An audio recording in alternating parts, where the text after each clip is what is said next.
കേന്ദ്ര സർക്കാർ അവഗണനയും വിലത്തകർച്ചയും മൂലം കർഷകർ റബ്ബർ കൃഷി കൈയൊഴിയുന്നു. കാലവർഷത്തിന് മുന്നോടിയായി മരങ്ങളിൽ റെയിൻ ഗാർഡ് ഇടുന്ന ജോലിയിൽ നിന്നുമാണ് കർഷകർ പിന്മാറിയിരിക്കുന്നത്. സബ്സിഡി നിലച്ചതോടെ ആവർത്തന കൃഷിയും നിലച്ചു. 105, 414, 430 തുടങ്ങി മുന്തിയ ഇനം റബ്ബർ മരങ്ങളിൽ പാലുൽപാദനം ഏറ്റവും കൂടുതൽ ലഭിക്കുന്നത് മൺസൂൺ കാലത്താണ്. ഈ സമയത്ത് മെച്ചപ്പെട്ട ഉൽപാദനം ലഭിക്കുന്നതിനാണ് മരങ്ങളെ കർഷകർ റെയിൻ ഗാർഡ് അണിയിക്കുന്നത്. എന്നാൽ വിലത്തകർച്ചയും കേന്ദ്ര സർക്കാരിൻ്റെ അവഗണനയും മൂലം ആശങ്കയിലായിരിക്കുന്ന കർഷകർ ഈ ജോലിയിൽ നിന്നും പിന്മാറുകയാണ്.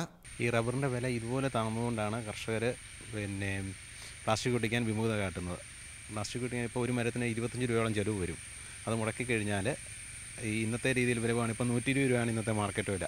ഈ രീതിയിലേക്ക് വില പോയി കഴിഞ്ഞാൽ ഒരു കാരണവശാലും നമുക്ക് ആദായം എടുക്കാൻ പറ്റുകയില്ല. കർഷകർക്ക് ലഭിച്ചിരുന്ന സബ്സിഡിയും കഴിഞ്ഞ സെപ്റ്റംബർ മുതൽ നിലച്ച അവസ്ഥയിലാണ്.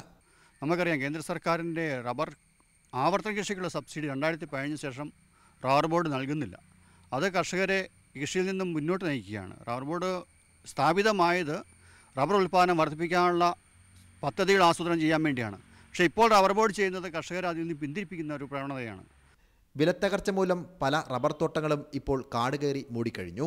സബ്സിഡി ലഭിക്കാതെ വന്നതോടെ ആവർത്തന കൃഷിയും നിലച്ചു. എന്നാൽ വൻകിട റബ്ബർ തോട്ടങ്ങളിൽ സ്ഥിരം തൊഴിലാളികൾ ഉള്ളതിനാൽ റെയിൻ ഗാർഡ് അണിയിക്കുന്ന ജോലികൾ പൂർത്തിയാക്കിയിട്ടുണ്ട്. റബ്ബർ കാർഷിക മേഖലയിൽ ഉണ്ടാകുന്ന തിരിച്ചടി കേരളത്തിൻ്റെ സമ്പദ്ഘടനയാവും ഗുരുതരമായി ബാധിക്കുക. അതുകൊണ്ട് തന്നെ ഇക്കാര്യത്തിൽ കേന്ദ്ര സംസ്ഥാന സർക്കാരുകളുടെ അടിയന്തര നടപടികളാണ് ആവശ്യം. കോട്ടയത്തു നിന്നും ക്യാമറമാൻ ലിബിൻ കെ ഉമ്മനൊപ്പം സനോജ് സുരേന്ദ്രൻ, ന്യൂസ് 18.